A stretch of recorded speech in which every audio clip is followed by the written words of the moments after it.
नमस्कार दोस्तों, आप सबका मेरे चैनल में स्वागत है। आज हम जानेंगे अनंत चतुर्थी।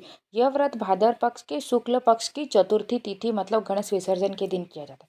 महत्व कुछ इस प्रकार है। इस दिन भगवान विष्णु के अनंत रूपों की पूजा होती है। इसे अनंत चौदस भी कहते हैं। मान्यता है कि इस व्रत से परिवार में सुख शांति, धन समृद्धि और सौभाग्य की प्राप्ति होती है। विशेष रूप से यह व्रत महिलाएं अपने परिवार की रक्षा के लिए करती हैं। सर्वप्रथम कुछ इस प्रकार है। घर में कलश स्थापना करें, भगवान विष्णु और श्री गणेश का पूजन करें।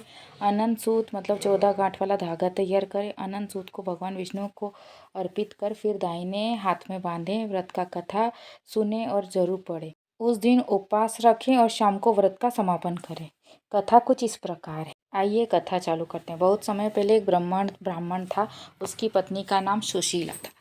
विवाह के बाद सुशीला ससुराल जा रही थी तो मार्ग में उसने एक स्त्रियों का समूह देखा। वे सब अनंत भगवान का व्रत कर रही थी। सुशीला ने उनसे व्रत का महत्व पूछा तो स्त्रियों ने बताया, यह अनंत चतुर्थी का व्रत है। इसे करने से धन सुख समृद्धि की प्राप्ति होती है। जो स्त्री अथवा पुरुष श्रद्धा से यह व्रत करते हैं उसके सभी कष्ट और दुख दूर होते हैं।